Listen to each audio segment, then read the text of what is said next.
Common Sense's mission is to help kids thrive in a digital world. Our methodology is always to look at child development experts, such as the two doctors with us here today, for guidance on ratings and reviews as we look at material. Our goal has always been to help families find media balance and to help kids learn to manage their devices.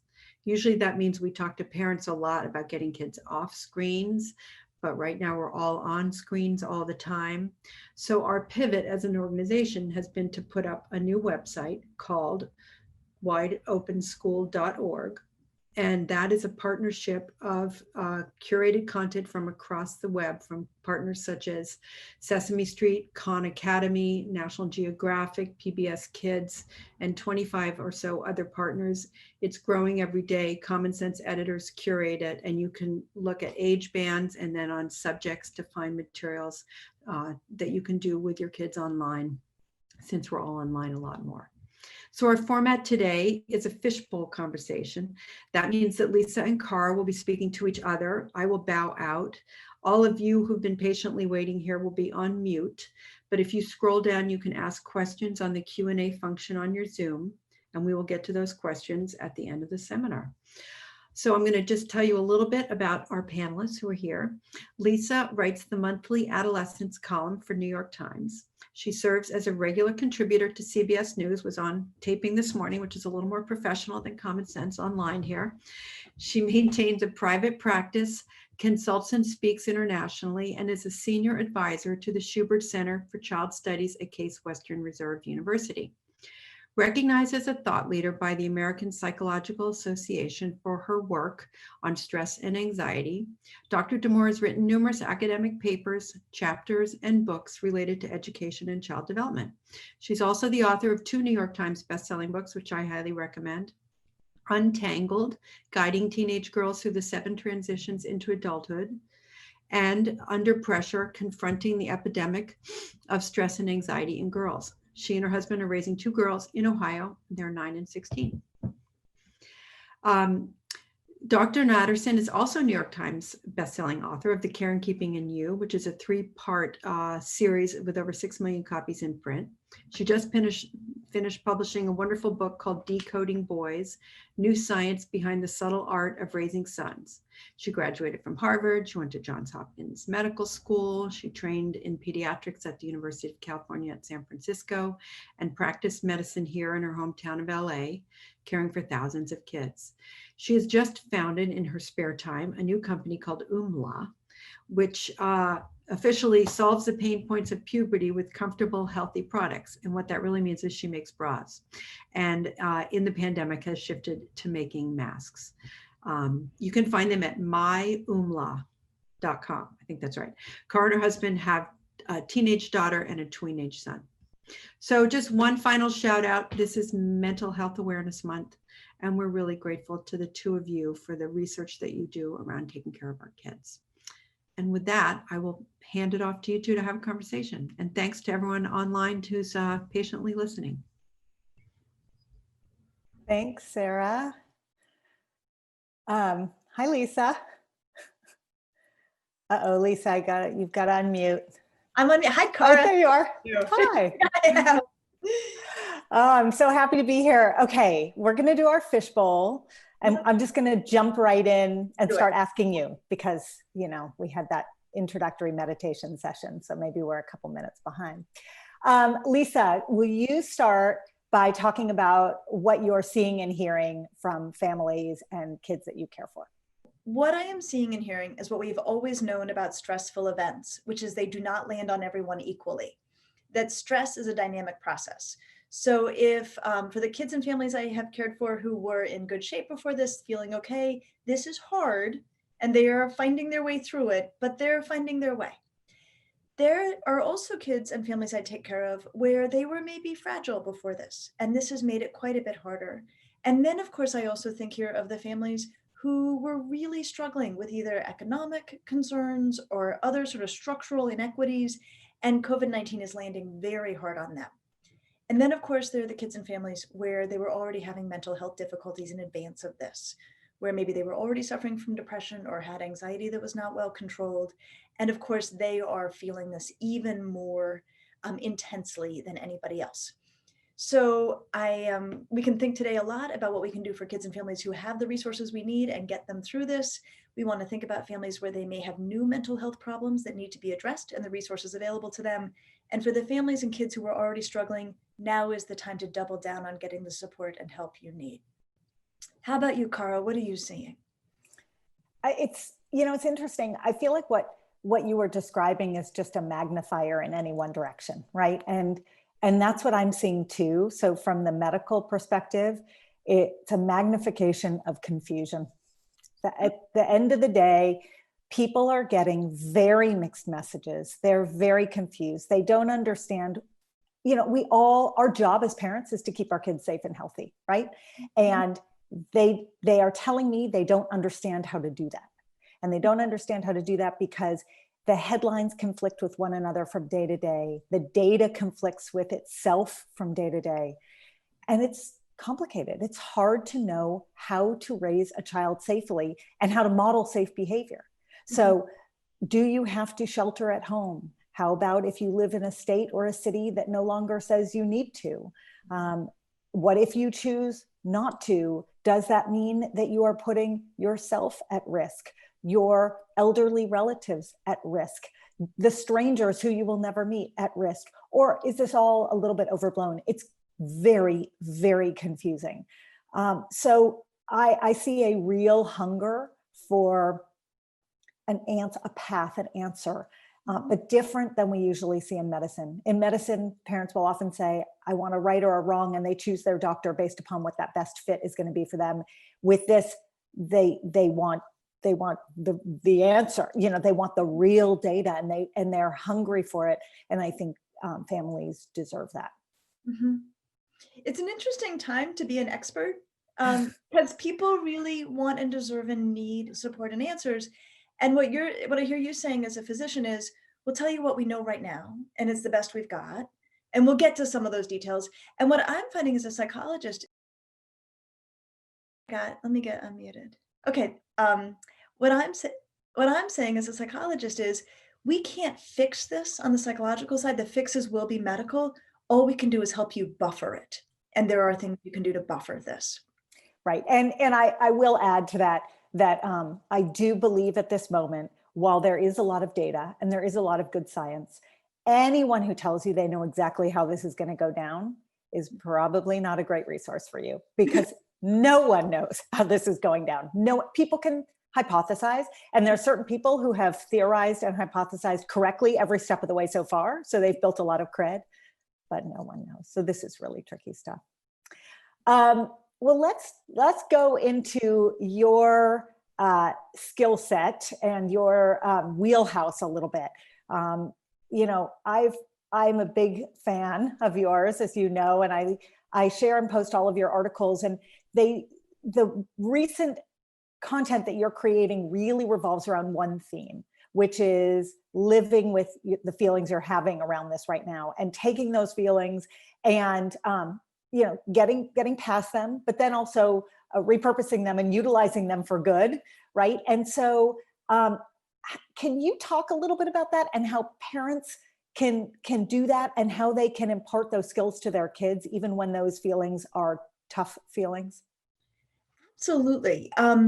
Of course, I hate that this is happening, but it's happening. So then the question becomes, how do we help kids grow and learn through it?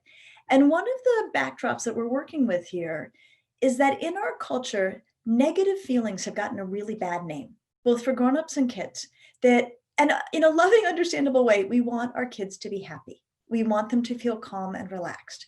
And that's a great thing to aspire to. It's an impossible thing to guarantee under ideal conditions. And it's been problematic that there has been this prevailing view that anxiety is bad and stress is bad and sadness is bad, because this is just the variety of human emotion, the normal variety. And prior to COVID-19, the culture had adopted a posture of trying to prevent anxiety and prevent stress and prevent distress, which is not a possible thing and actually makes it worse. So here we are. We have global pervasive distress. And the opportunity in this disruption is for us to recognize that the definition of psychological health is not actually that people feel calm and relaxed all the time. It is that people have the right feeling at the right time. Kid people, grown-up people, and they be able to weather the feeling. So it is normal and expectable that kids, teens, and grown-ups are anxious, worried, stressed by this, frightened at times, sad, really sad about the losses that we are accruing. That is a done deal. That's a given. We should accept it and, in fact, embrace it as evidence of our kids' good mental health, that they are having the right reaction.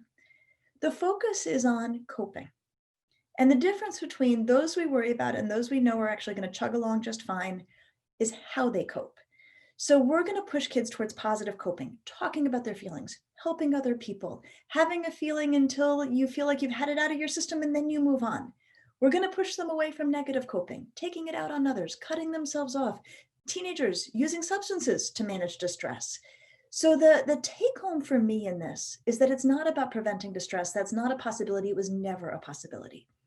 It's about helping kids learn that they can weather distress, which they can, and actually taking the growth that comes with that, the sense that I can manage in the world. I don't always need to know what's going to go my way. I don't have to be frightened of uncertainty, and I don't have to be frightened of discomfort. And that's the piece from this that we can draw. And it strikes me that we've talked about building resilience and grit in our kids for a really long time. And what does that look like? And we've held that up against helicopter parenting and snowplow parenting and all these other forms. And even though this is really a very devastating way to learn about resilience and grit, it forces our hand as parents. We cannot save our children from worry and pain, and we have to be okay with that at a certain level. It's hard when I have found on these webinars where either I've been a listener or a speaker, that I'm very aware of the broad spectrum of experiences among the audience. So for some people, the difficulty with what they're going through right now is I'm stuck at home and I'm bored.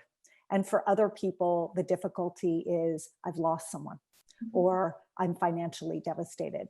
And so it's hard to give parenting advice at a moment when the lived experience is so broad for all of these different families. But I think the best piece of advice that I give these days is to not judge and to not assume, and instead to just take the nugget you're giving, right? To take that moment and that experience and apply it. You do you, and apply it to you, and then you take care of other people as much as you can. So those two things in concert.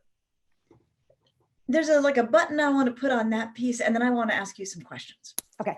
So the first thing about grit and resilience, one of the things I want people to know is it is not damaging for kids to be emotionally distressed. I think that there is a worry that if your kid is in psychological pain, it will harm them. And in fact, we're all designed to withstand emotional distress. And that's the piece that I think I want to reassure parents. Unless you have a reason to think your child is fragile, and some are, this can be growth giving and durability building, though we would have never wanted it to come across and go down this way. Okay, but let's get back to this question about how we're supposed to live our lives. Things are opening up. It's different state to state. And like you said, it's confusing. But kids are going to want to start seeing their friends. They are aware that they've got friends who are seeing their friends, if not in dog piles out in the front yard, right? How are you encouraging families to think this through? And how are you thinking it through as a mom? Yeah. I feel like I should become the permanent emoji that goes like this. Because it changes every day and it's really complicated to answer. But every family is going to make a different decision for themselves. I will happily share what I do because I think it helps for people to hear what someone who's living in the data and steeped in the data all the time is doing, but doesn't mean you have to do what I'm doing by any stretch. And I live in LA, and LA has been one of the more rigid areas in the country in terms of sheltering at home and in terms of slowness to open up. So I am partially informed by where I live. But I also know that while governmental advice is really, really important. We don't go to our government to have checkups. We don't go to our government to ask about anticipatory guidance about what to think about physically and psychologically for our kids. So I do hope that people will lean on their doctors to get this advice, because I think you're going to get more consistent advice from your pediatrician or family practitioner than you are from a governmental agency. What do I do? Well, I weigh on the one hand the medical risks and on the other hand the psychological risks. And I weighed the medical risks much more heavily in the beginning. So I was very aggro in my house about locking everything down, and we didn't really leave for weeks. Except my husband does work in the hospital, and I like to tell everyone that he does stay here. Some people who work in the hospital don't come home.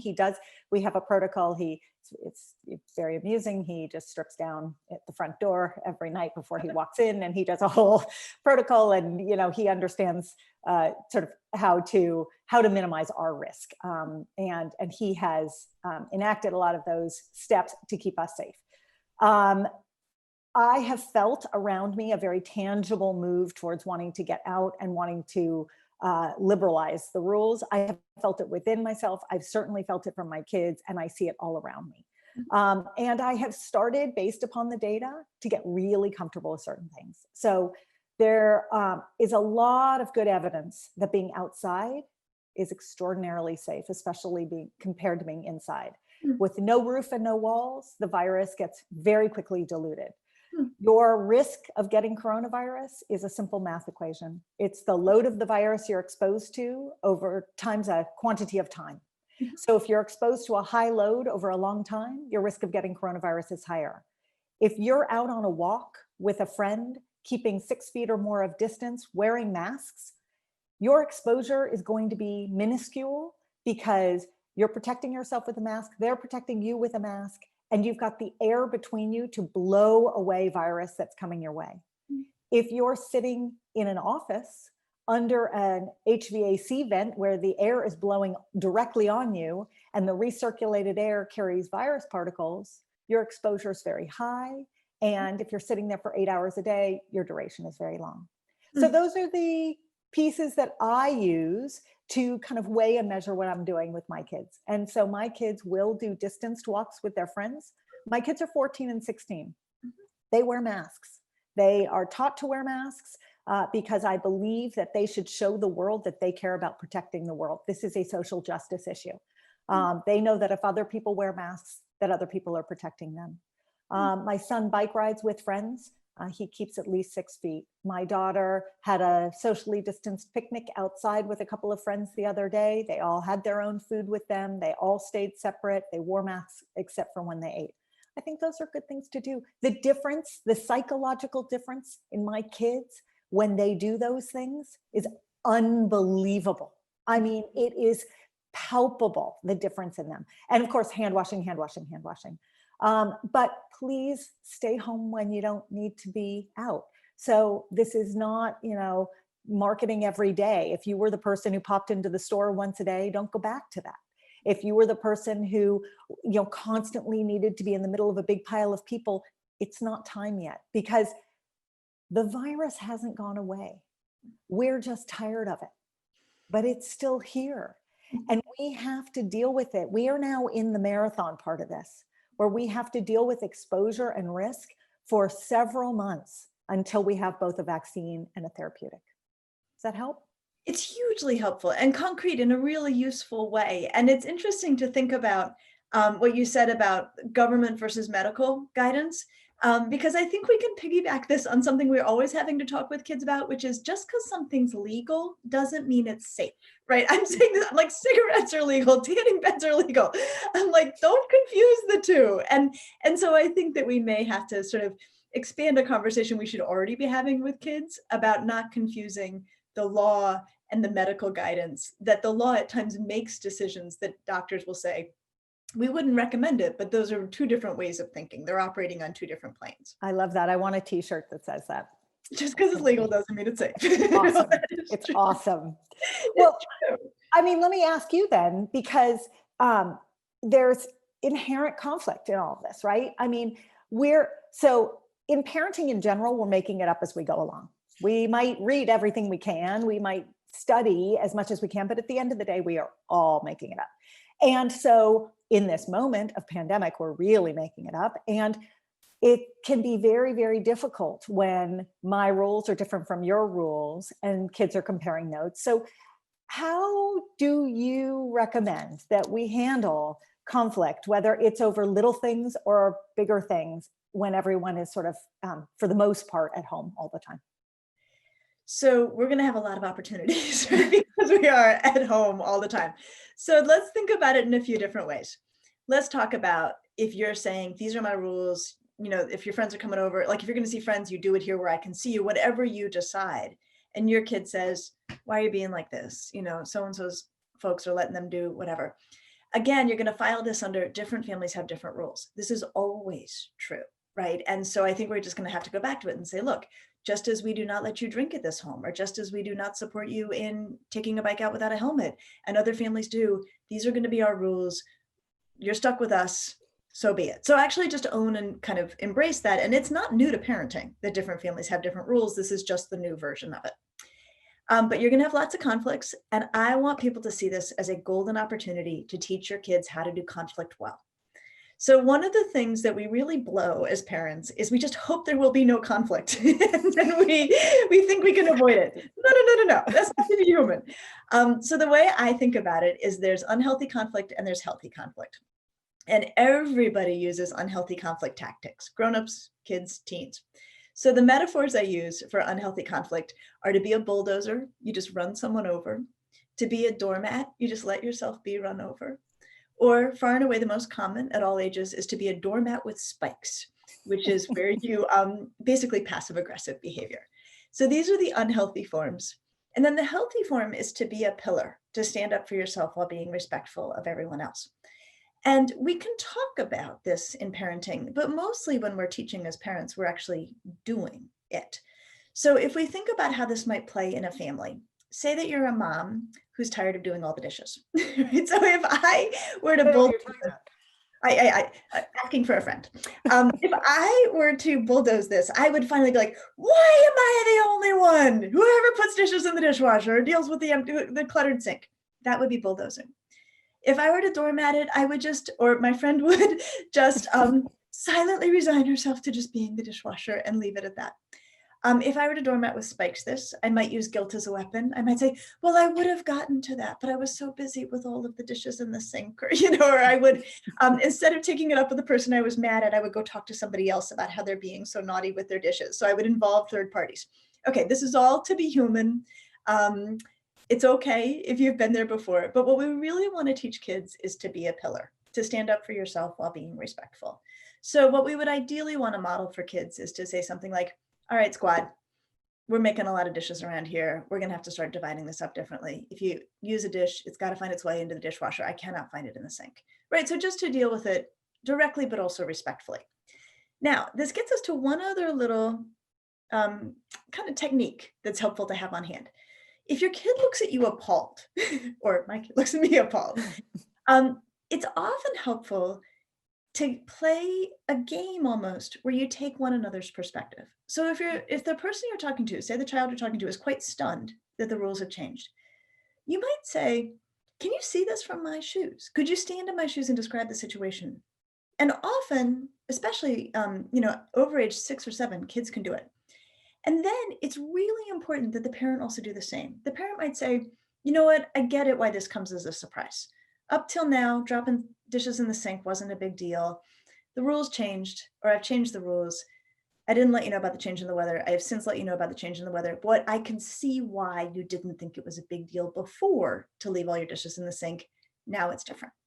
So that kind of perspective changing and taking strategy is especially helpful if you hit an impasse with a kid, because it doesn't necessarily solve the problem, but it usually helps you move towards a solution. So healthy conflict and perspective taking are really, really good skills to learn as we find ourselves in lots of conflicts as we get to be home together all the time.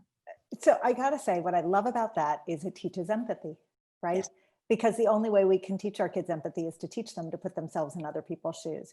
I also will say that I have been all sorts of mothers in this, in my whole life, but I have literally had dishes explosions in every direction you just described.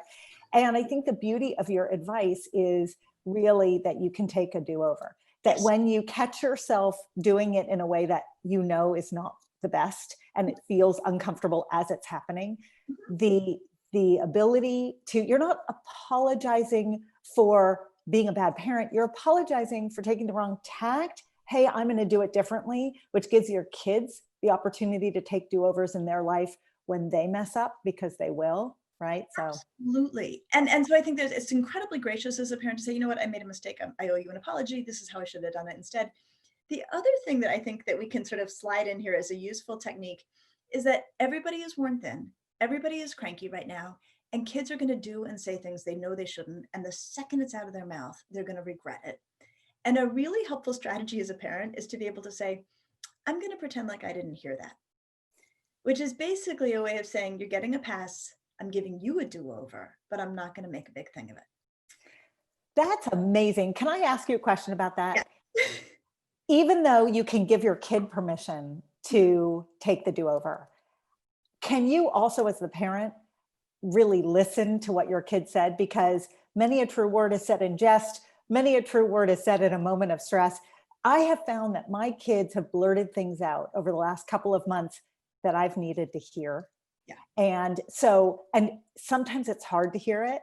And so I'm trying to just file it away and let it filter through my brain and figure out what to do with what they're telling me. So is that the balance for parents?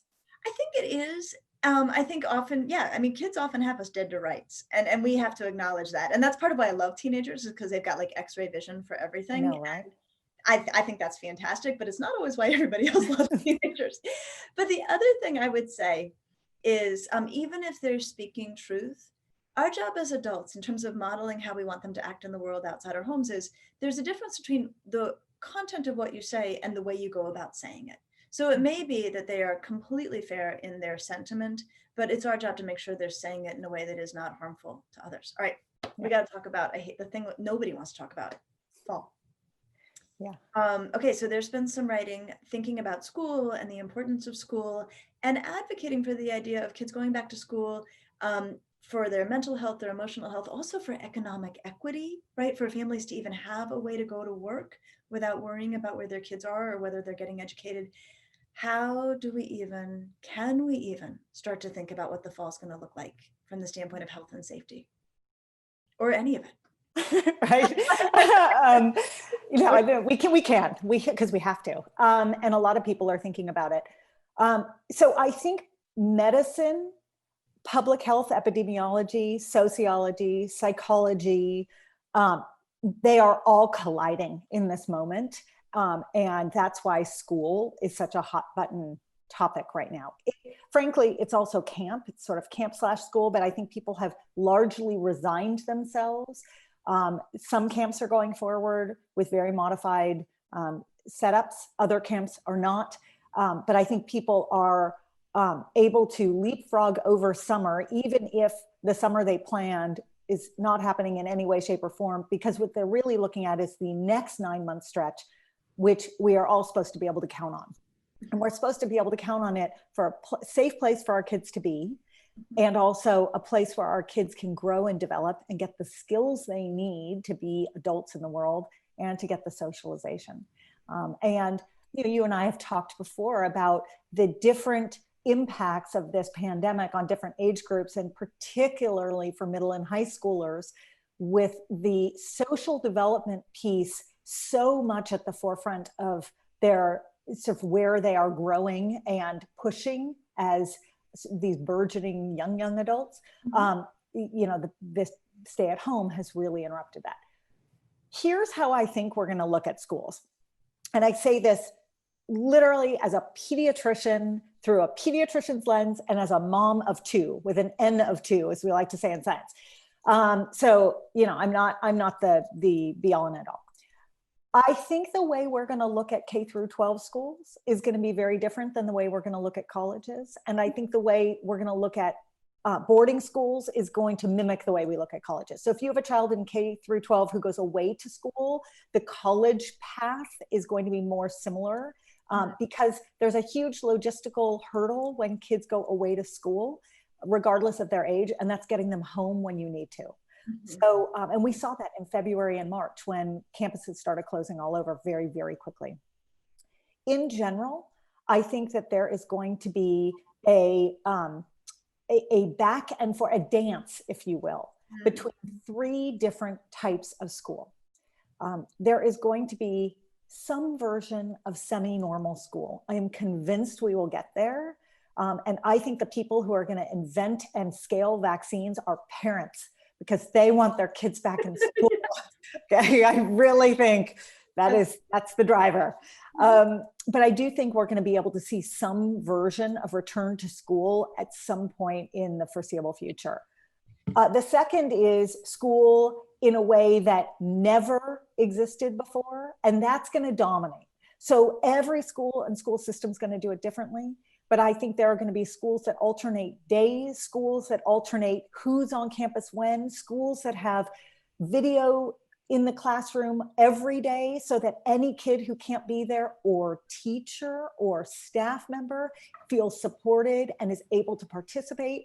I think the technological revolution around education that this is forcing is so wonderful in the long run. It's really going to lead towards a certain amount of equity once everyone has access that we couldn't imagine before. So, but school, there's going to be a huge chunk of school that looks nothing like school that we're used to. And that's what's hard for us. We like to be able to imagine things, and we can only imagine what we know, except for those of us who are super creative and they can imagine really wonderful things. And I'm counting on those people to design school to look a little different. And kindergartners are different from high school seniors. So, kindergartners, it's hard for them to separate. High school seniors, it's easier. Then who gets to occupy the space and how does it work? And, there are a million questions. They will all wear masks. I do believe they will all wear masks. And I think that's appropriate as a sort of an I take care of you, you take care of me. The third version is going to be remote school. And remote school will happen to some degree across the country at different points as we start seeing disease ebb and flow. I think it'll be community-based. And I think that the thing that people have worked the hardest to solve the most quickly is access to online learning. And that continues to be the most important piece to making school successful next year, because when schools need to shut down, and they will need to shut down for little bits here and there, hopefully just little bits, we need to be able to give kids and their teachers access. So it's a lot of I don't know, but at least you can begin to imagine. Yeah. Okay.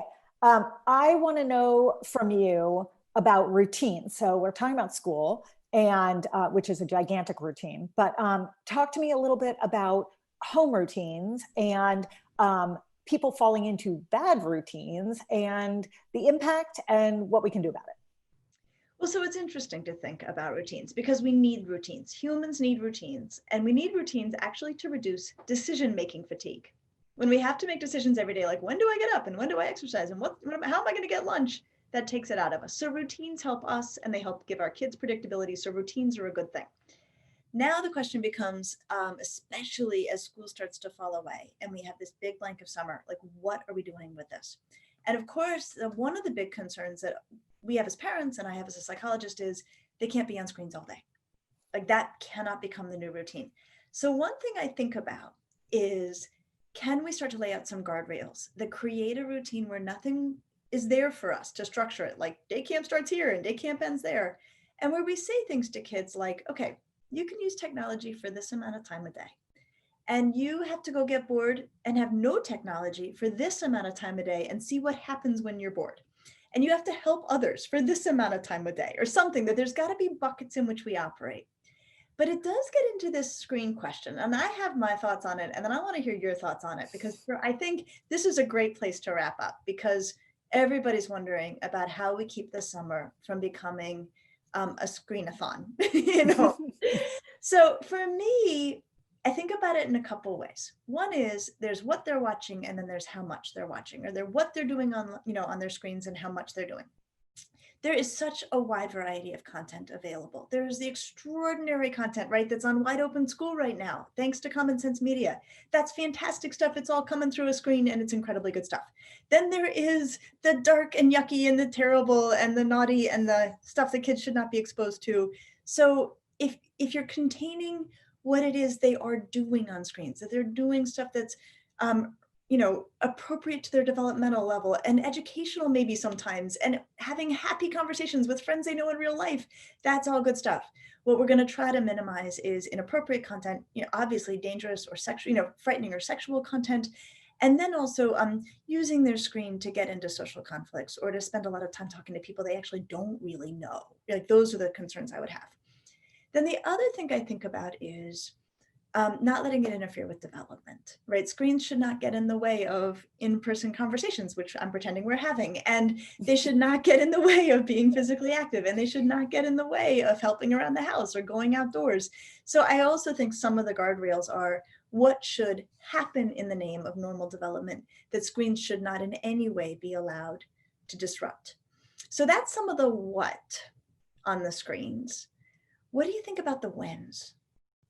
I love that what advice, by the way. And the when, you and I'm pretty sure we bonded forever when we figured out that our when rules are the same, because everyone's what rules are going to be a little bit different.